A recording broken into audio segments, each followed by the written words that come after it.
I thought that things were getting better in the GLP-1 community, and I had a huge realization yesterday, and it really has just kind of popped my bubble, and I'd like to share it with you. If you're new here, hey, my name is Allie, and yes, I just woke up. I am literally laying in bed right now with a horrible headache, crazy hair, don't care. And I've lost over 130 pounds while taking a GLP-1. Okay, as many of you know, I like to track the GLP-1 trends in our community.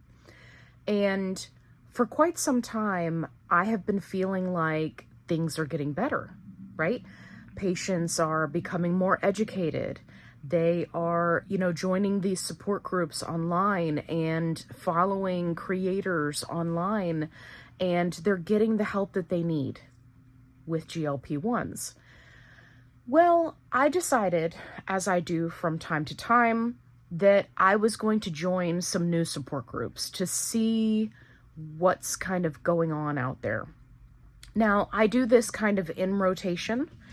I'll do diabetic only groups. I'll do, Zepbound specific or Wegovy specific groups, right? Weight loss only type groups. I rotate through to see what's going on. And many times I find that some of these groups are completely run by telehealth companies, which is fine. Some of them are completely run by scammers who are then scamming their members. And then after they scam them and get money out of them, they boot them and block them from the group. So frustrating. And then I run across things like I did this week. So this week I have been testing out Zepbound only support groups. And I was really just curious. I wanted to see, because there has been kind of this influx of new Zepbound patients, right? As more and more people become comfortable with the idea of GLP-1s, right? They're going to their doctor, they're getting the med. And so I wanted to see what was going on ground level. So far, I'm not happy with what I'm finding.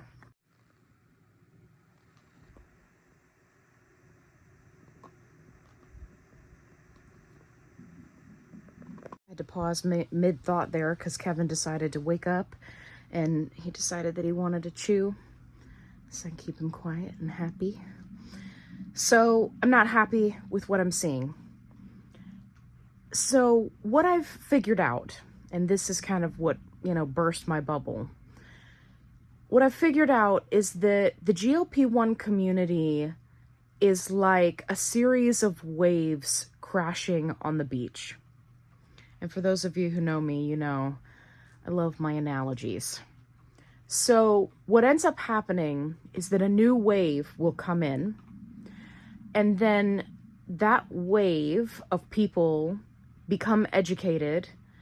Many of them will learn, right, kind of as they go, and that water gets absorbed into the sand. Some of them will not learn. They will make mistakes. They will not take the initiative to self-educate. They don't have a good support system, medically speaking, or, in their family unit. So they're lacking in support all around. And those people wash out, right? They kind of go back into the ocean. And then the wave starts all over again. So this is what I'm seeing in these Zepbound groups.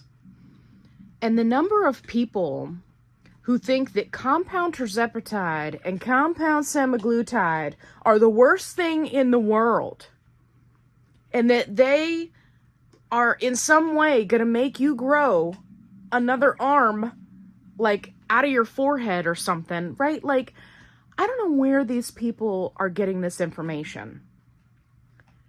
I mean, I think that I have completely underestimated the power of stupid news. Now, stupid news It's a very specific type of news. You will see it on all types of news channels. Because I'm not picking on anybody in particular. They all do it. They've all done it for a very long time. Back in the day, news used to actually be news. Now it is, how can we grab people's attention? How can we get them interested in what we're saying? Oh, we have to make things outlandish, crazy, salacious. Today in the news, you'll never believe what's happening. And then the sky was falling tonight at 6, right? Like, it's become entertainment rather than news. And instead of just delivering facts, it's, how can we scare the crap out of you?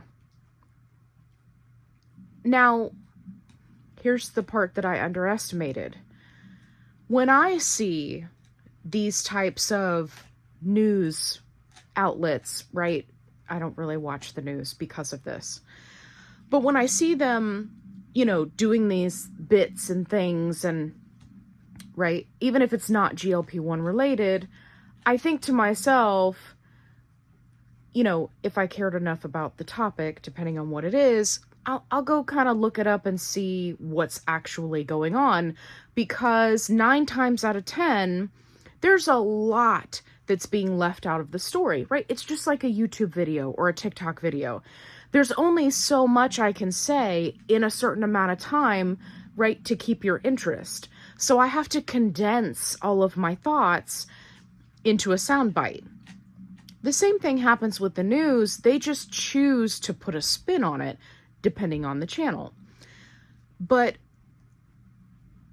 where these people have lost me is that they are just blindly believing everything that they're hearing. I just watched in one of these Zepbound groups, this lady posted, and she was going on and on about how she's so upset that her insurance company is not going to be covering Zepbound come the first of the year, which is happening to a lot of people. And many people were saying, hey, compound, telehealth, right? Putting out all of the recommendations. And her response was that she didn't understand how anybody could put that poison in their body.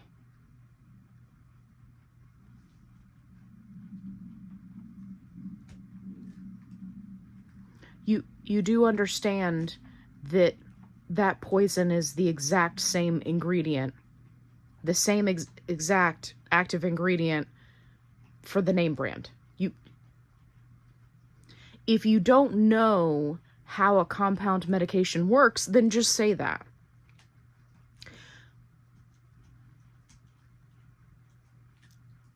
I don't know. I'm thinking it's because the majority of people have never had any experience with a compound medication. I personally have sensitive skin. So anytime in my life that I've had to do anything topically, I have to be very careful about products that I use, right? Things like that. And the same kind of runs in my family, right? Of course, I got it from somewhere. And so I had experience with my dad going to a compound pharmacy to pick up his compound cream because of said sensitivities, because of it needing to be combined with something else, or it had an ingredient that he was allergic to, therefore it had to be, made differently, right? Like, that's what compounding pharmacies do. But so many people have never had that experience that to them, it's like this foreign object. Do you think that the government would just allow a pharmacy to exist that was just like massively hurting people? I mean, let's really think about that. Not that I have a ton of faith in government, don't get me wrong, but I am saying, like, when things go wrong on a massive level, like, they step in, right? Or even at the state level, they step in. Anyway, I digress. So in these Zepbound groups, I'm finding that people are completely lost And not only that, but many of them are run and created by people who are equally as clueless. And so what ends up happening is that they grow very quickly, right? Because people are looking for support. But then it's kind of a case of the blind leading the blind. For example, there was somebody who made a post in one of the support groups, and they were an admin of that group, right? Owner of that group. And they were talking about how if you have stalled out for 2 weeks on a GLP1, your only options are to cut your calories even lower or to go up in dose. There are so many things wrong with this statement. I could make a whole video just about that. First and foremost, a stall is not 2 weeks, okay? In order for it to be a legit stall, it needs to be 4 weeks on a specific dose, okay? Not you were in between doses or you changed doses, right? 4 weeks on a specific dose and you have not lost any weight. That's a stall. That's the bare minimum to meet that requirement. Many people will take it even longer than that. But it's at least 4 weeks. Secondly, depending on what medication you're on, you may just be setting yourself up for failure if you have this thought process. For example, if you're on a semaglutide product, there are so many people that stall out on semaglutide multiple times on their journey, that if you're not aware of that and you're looking at people who are on Zepbound, who tend to go significantly longer until they have a stall, you're going to be frustrated by that. So you have to know the parameters of the medication that you're taking. Also, telling people to cut their calories when you know nothing about what they're doing is dangerous advice. That is the worst blanketed advice that I have ever seen. I understand what they were going for, but man, they really missed the mark on that one. Also, in these groups, the number of people that are just throwing out dosing advice, just left and right, not only will that get your group shut down, which is what happened to my group. We had a group of almost 10,000 members that got shut down, and we had to start from scratch. That was fun. Dosing advice is just running rampant, and most of it, again, is the blind leading the blind.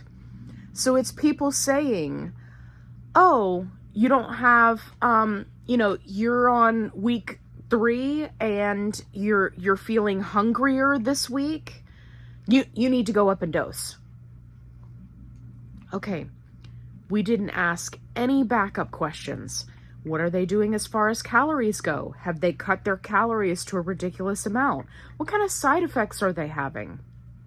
Are they having extreme side effects which may affect how many calories they're taking in? What specifically are they eating? Are they getting in protein? Are they not getting in protein?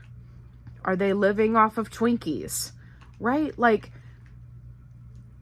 we need more information. And the number of people that just out there willy-nilly are just like, you need to go up in dose, and they didn't bother to ask any follow-up questions, concerns me. The reason why it concerns me is because 95% of the time, people are not doing all the things, especially if they're just starting out. And I don't mean that in a negative way. I mean that no one is guiding them, so they don't know. They just don't know. And what you don't know, right? So no one is telling them, prioritize protein, stay hydrated, treat constipation before it starts. if I had $1 for every post I saw where somebody was like, well, I guess I'm quitting my Zepbound because I just got back from the ER because I haven't pooped in 10 days. And so I guess I'm just one of those people that gets constipation that could cause a problem. So I guess I'm going to have to quit.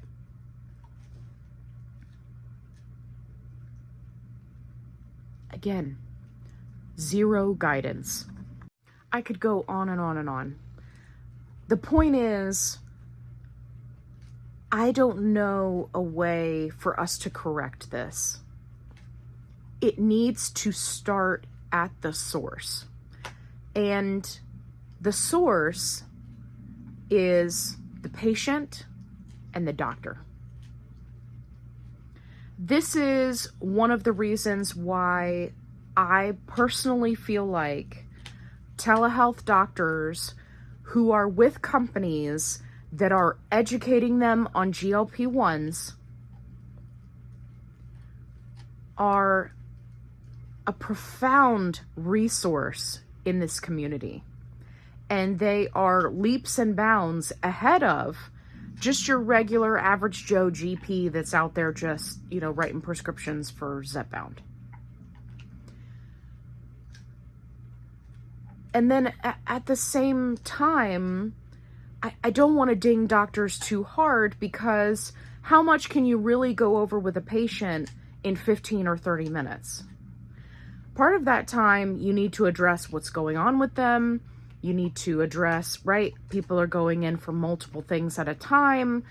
I understand that all of that is time consuming and constrictive to doctors. So I don't want to make this sound like I'm dinging doctors, because I'm not. I get it.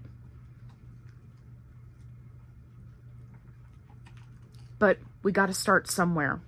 There was somebody that posted in my support group, and I absolutely loved this. And they were talking about how their doctor's office has a GLP-1 support staff members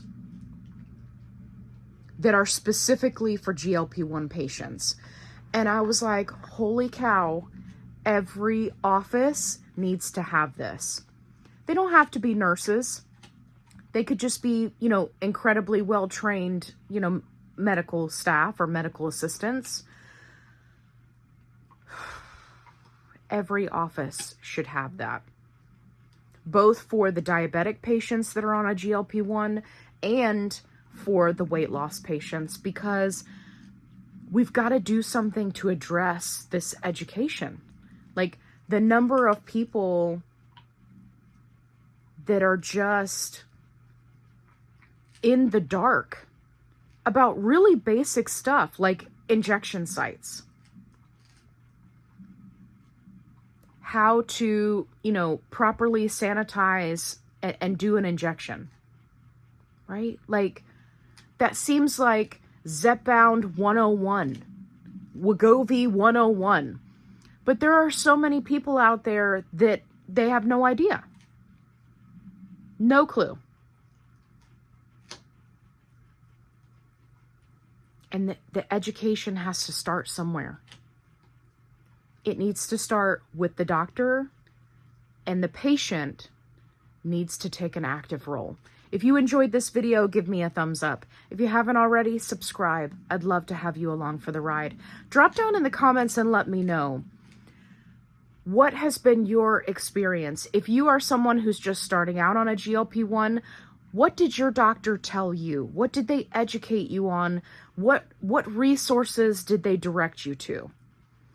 If you have been on a GLP-1 for a minute, let me know, where did you learn the most information? Was it in a support group? Was it in a YouTube video? Was it on TikTok? Let me know where you went and learned the most about GLP-1s that helped you in your journey. I want people to be able to look at the comments and see where they can go, right, to help them on this journey. Because if we don't help each other, I gotta tell you, it's scary out there. And as always, be kind, rewind.